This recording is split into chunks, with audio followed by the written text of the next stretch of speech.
प्यारे बच्चों, 8वीं कक्षा के गणित के दूसरे चैप्टर एक चर वाले रैखिक समीकरण के इस लेक्चर में आपका स्वागत है।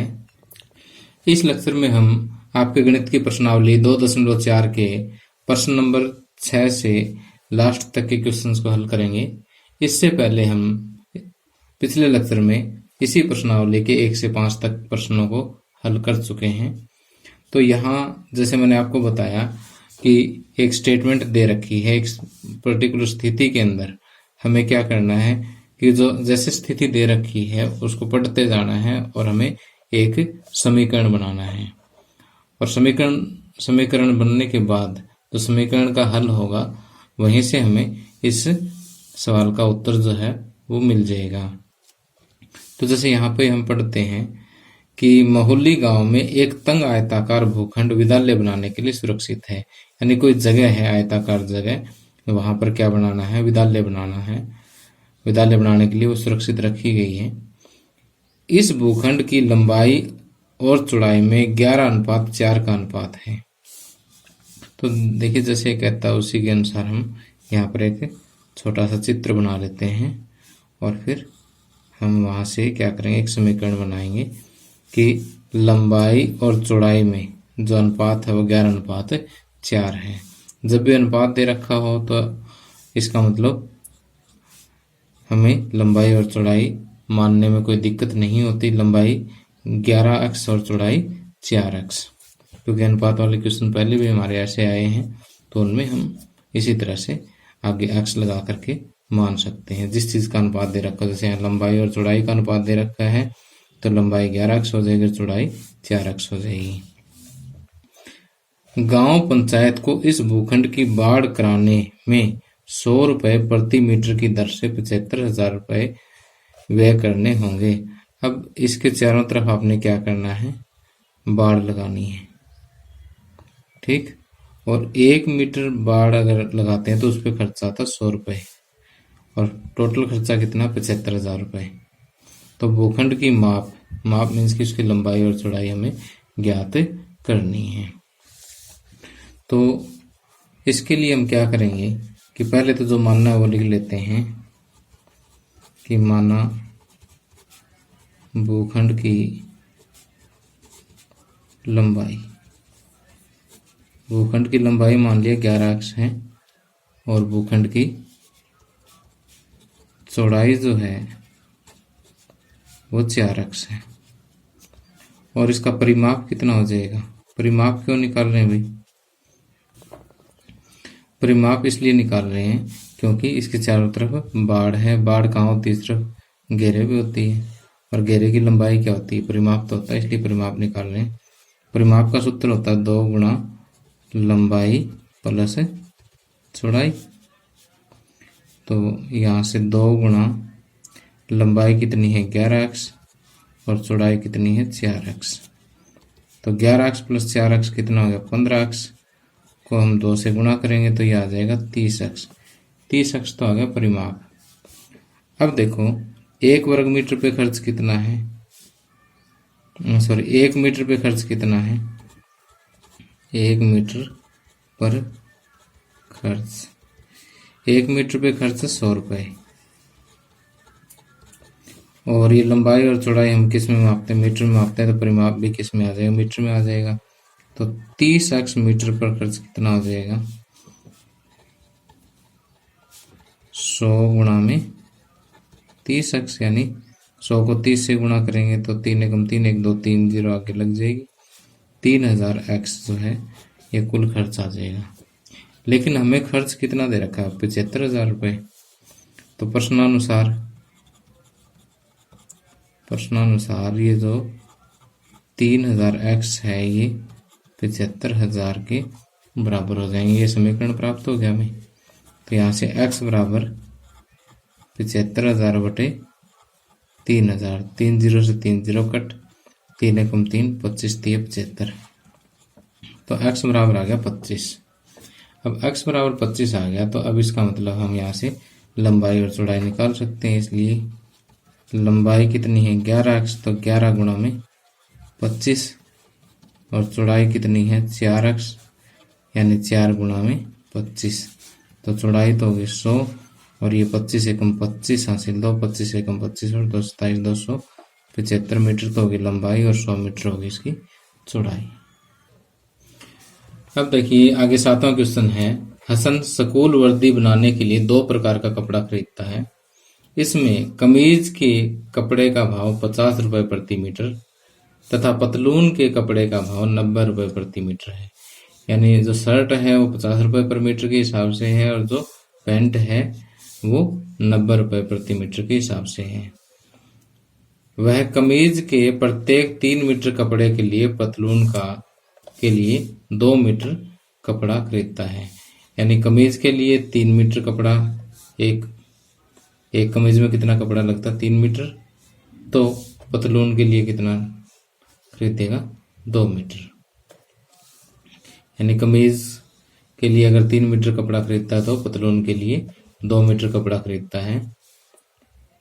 वह इस कपड़े को 12% तथा 10% लाभ पर बेचकर 36,600 रुपए प्राप्त करता है। उसने पतलूनों के लिए कितना कपड़ा खरीदा। तो यहाँ पर इस चीज को ध्यान से देखिए, ये पिछले क्वेश्चन की तरह से अनुपात वाली बात होगी। तो जैसे यहाँ कमीज और ये पतलून, तो कमीज के लिए अगर 3 मीटर कपड़ा खरीदता है तो पतलून के लिए 2 मीटर खरीदेगा। तो यानी ये किस्म से 3:2 का अनुपात ही हो गया। तो कमीज के लिए कुल कपड़े की लंबाई मान लेते हैं 3x और पतलून के लिए कुल कपड़े की लंबाई 2x।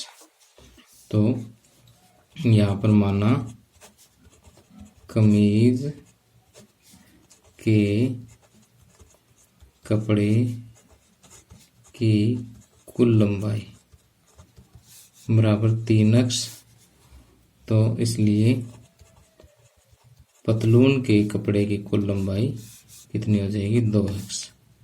ठीक, अब कमीज का कपड़ा है 50 रुपए प्रति मीटर के हिसाब से और ये हमारा सब कुछ किसमें आ रहा है, मीटर में आ रहा है।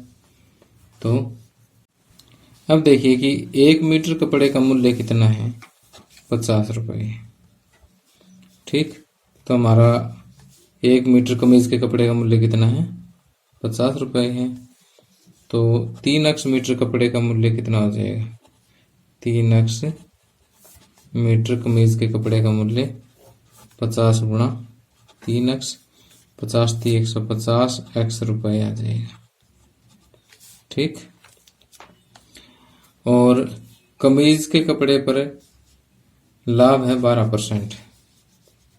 तो कमीज के कपड़े पर लाभ, कमीज के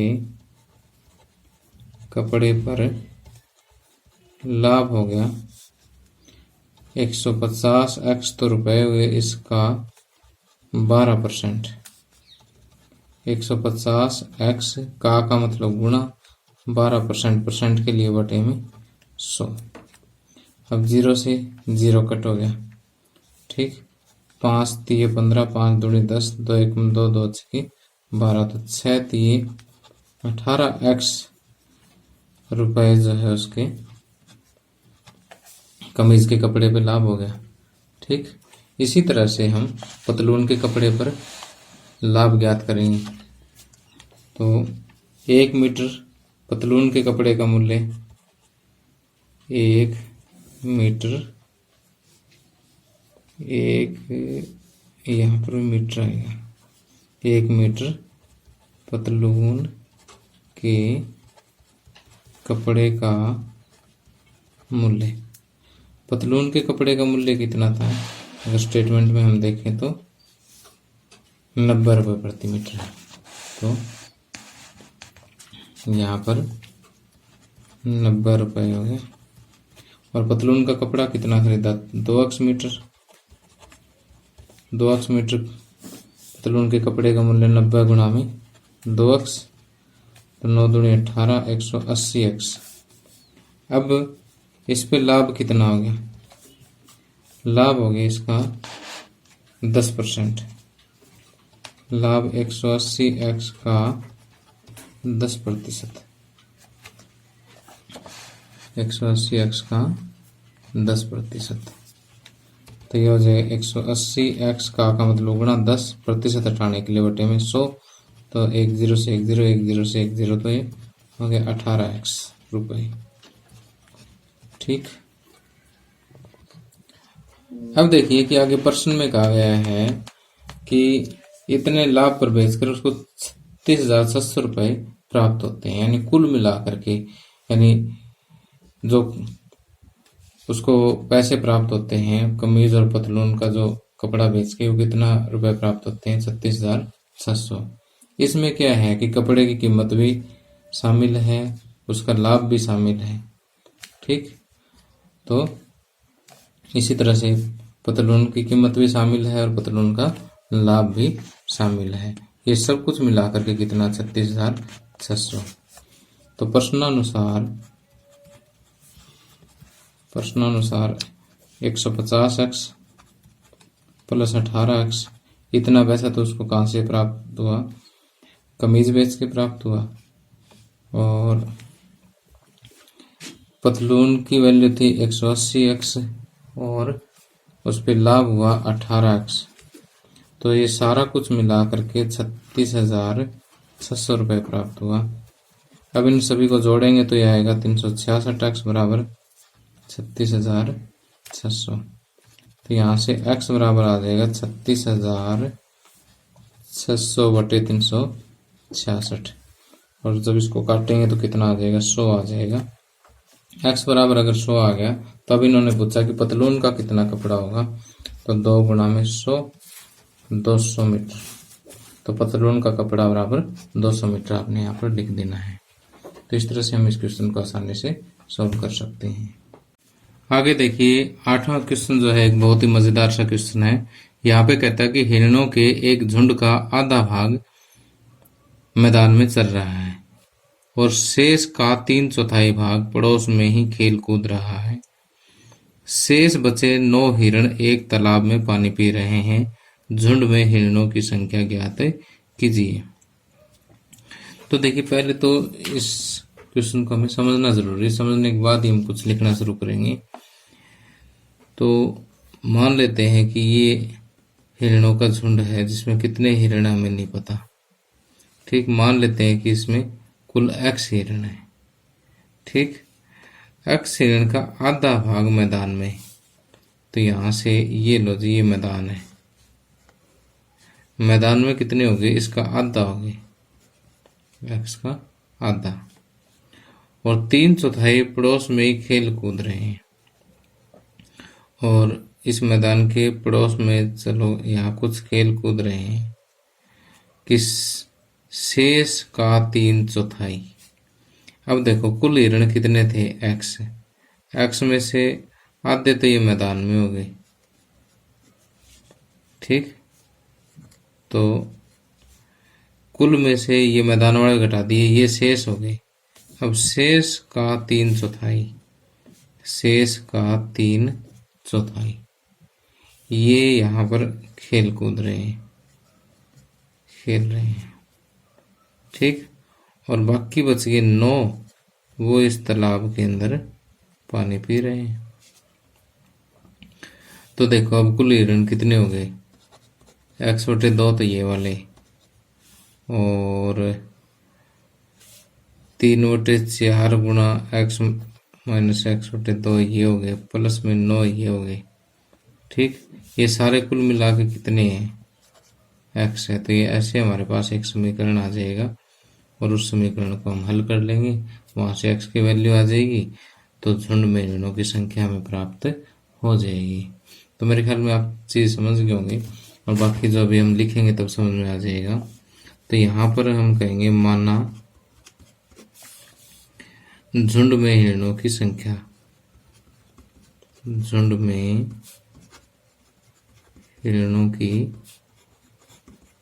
संख्या, हिरणों की संख्या कितनी मानी थी हमने? x। अब मैदान में चल रहे हिरणों की संख्या, मैदान में हिरणों की संख्या। अब देखो मैदान में कहता है कि आधा भाग यानी x का आधा भाग यहाँ पर चल रहा है। शेष शेष कितने बच गए? शेष x में से जो मैदान में वो घटा दो, x में से x बटे 2 घटेंगे तो 2 एलसीएम 2x माइनस x यानी x बटे 2 बच गई। ठीक, अब कहता है कि शेष का 3/4 पड़ोस में ही खेल कूद रहा है। तो पड़ोस में हिरणों की संख्या, देखो शेष का 3/4, शेष का मतलब गुणा 3/4 का मतलब 3/4, 3x बटे 4 दूनी 8। और तालाब में कितने हैं? तालाब में पानी पी रहे हिरणों की संख्या ये होगी 9। ठीक, अब प्रश्नानुसार ये जो 3 जगह हिरण है 1 2 और 3 ये कुल मिला के किसके बराबर है? x के बराबर है। तो x बटे 2 प्लस 3x बटे 8 प्लस 9 बराबर कितना हो गया? x। तो यहाँ से देखिए कि पूरे समीकरण को 8 से गुणा कर दो ताकि, या फिर एलसीएम ले लो 8। ठीक, इस साइड हम क्या ले लेंगे? एलसीएम ले लेंगे। एलसीएम लिया तो कितना है? 8। 8 को 2 से भाग दिया, 4 4 की x के साथ गुणा 4x प्लस 8 को 8 से भाग दिया 1 1 की 3x से गुणा 3x बटे में कुछ नहीं 1 दे लेते हैं। 8 को 1 से भाग 8 8 9 72 बराबर x। ठीक, अब अगले स्टेप में हम क्या करेंगे कि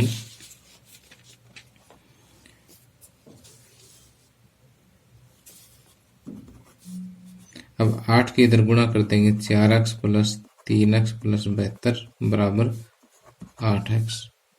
उसके बाद 4x प्लस 3x कितना हो गया? 7x प्लस 72 बराबर 8x। अब ये 7x मैं इधर लेके जाऊंगा तो 8x माइनस 7x बराबर 72 और यहाँ से 8x में 7x घटेंगे x बराबर 72।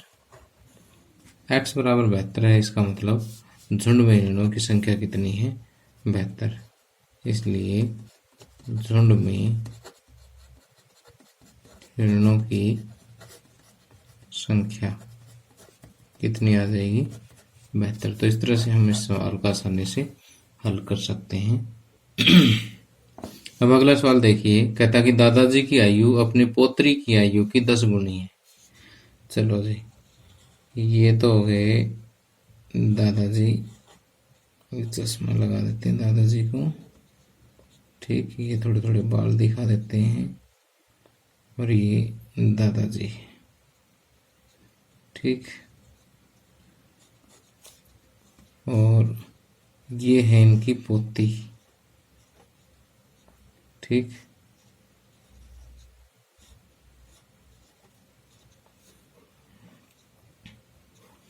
अब ये दादाजी हैं और ये इनकी पोत्री है।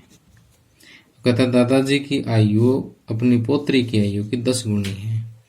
तो छोटा कौन है? पोत्री छोटी होगी तो जो छोटा उसकी हम इन सवालों में x मानते हैं और दादाजी होगी इससे 10 गुना, तो 10 गुना होगी तो 10x हो गए। अब कहता है कि यदि उनकी आयु पोत्री की आयु से 54 वर्ष अधिक है, तो कहने का मतलब ये है कि दादा जो है पोती से 54 साल बड़ा है, यानी दादाजी की उम्र अगर पोत्री की उम्र में 54 साल जोड़ दे तब बराबर होगी। ठीक, तो यहाँ से आपको एक समीकरण प्राप्त हो गया। 10x, ये एक x इधर आएगा बराबर 54 और 10x में से एक x घटेगा 9x, 9x बराबर 54 और x बराबर 54 बटे 9, 9 1 9 9 54, तो x बराबर आ गया 6 वर्ष।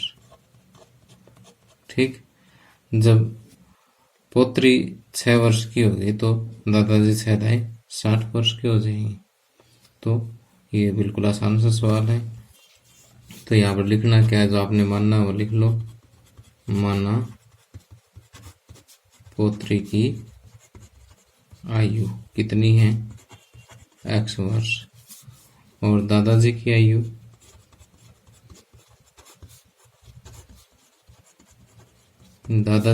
होगी 10x वर्ष। ठीक। अब प्रश्नानुसार क्या है कि दादाजी जो है वो पोत्री से 54 साल बड़े हैं, तो पोत्री की उम्र में 54 साल जोड़ेंगे तो दादाजी के बराबर आ जाएगी। तो 10x माइनस x बराबर 54, 10x में से 1x घटेगा, 9x बराबर 54, और x बराबर 54 बटे 9, 9 1 9 9 6 54, x बराबर 6। ठीक। इसलिए पोत्री की आयु बराबर 6 वर्ष और दादाजी की आयु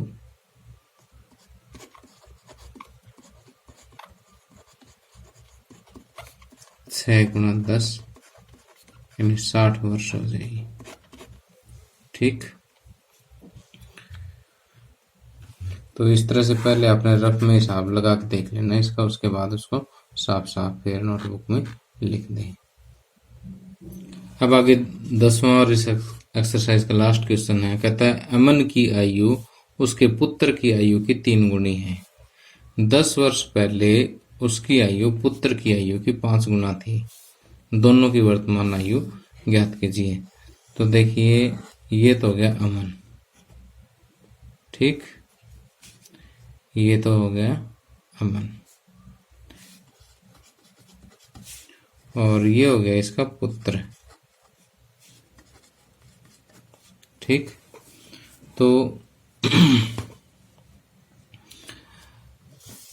अब कहता है कि अमन की आयु उसके पुत्र की आयु की 3 गुनी है। तो छोटा पुत्र हो गया तो इसकी x मान लो और ये इससे 3 गुना हो गया। अब 10 वर्ष पहले उसकी आयु पुत्र की आयु की 5 गुना थी। अब ये तो होगी इसकी वर्तमान की बात कर रहे हैं। और 10 वर्ष पहले पुत्र छोटा था 10 साल, तो इसका पिता भी अमन भी 10 साल छोटा होगा। ठीक। अब ये कहता है कि 10 साल पहले उसकी आयु पुत्र की आयु की 5 गुनी थी। तो 10 साल पहले की अगर बात करें तो पुत्र की आयु 5 से गुणा करें तो अमन की आयु बन जाती है। तो यहाँ से आपका एक समीकरण जो प्राप्त हो जाएगा और उस समीकरण से हम x की वैल्यू ज्ञात कर लेंगे। तो जब अभी हमने हिसाब लगाया है, यहाँ सोचा उसको लिख लेते हैं।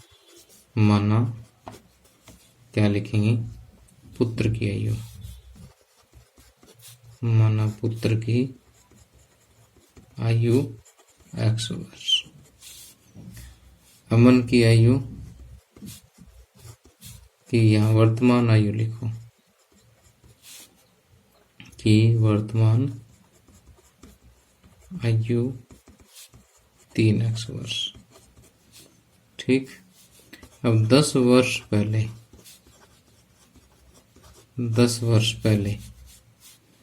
पुत्र की आयु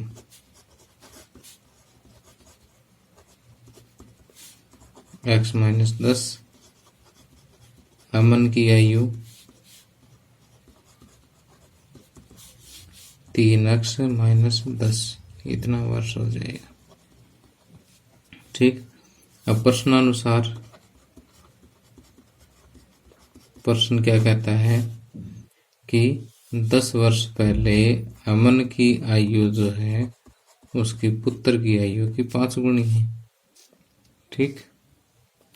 तो यहाँ से 3x माइनस 10 बराबर 5 के अंदर गुणा कर दो, 5x माइनस 5 दाएं 50, x एक तरफ इकट्ठा करो, 3x इधर ले आएंगे माइनस का 5x, ये माइनस 50 और इधर ये जाएंगे तो प्लस का 40। तो ये आएगा -2x बराबर, सॉरी ये 10 इधर जाएगा तो प्लस का 10 आएगा, तो ये बचेगा -40। तो यहाँ से माइनस कैंसिल हो जाएगा, x बराबर 40/2 यानी 20। ठीक, तो अब पुत्र की आयु कितनी होगी? पुत्र की वर्तमान आयु 20 वर्ष और अमन की आयु 20 गुणा 3 यानी 60 वर्ष होगी। ठीक, अब अपना सवाल चेक करते हैं कि ठीक है या गलत है। 10 साल पहले देखो, पुत्र था 10 साल का और अमन था 50 साल का, तो 5 गुणा होगी, इसका मतलब सम बिल्कुल सही है। तो प्यारे बच्चों, इसी के साथ ही लेक्चर समाप्त होता है। और इस प्रश्नावली से पहले आपको इसी टाइप के 2 उदाहरण और दे रखे हैं। मेरे हिसाब से आप आसानी से उनको सोल्व कर लेंगे। अगर ना हो तो कमेंट कर देना, मैं आपको सोल्व करवा दूंगा। तो आपको मेरा लेक्चर कैसा लगा कमेंट करके ज़रूर बताया करो। Thank you, have a nice day.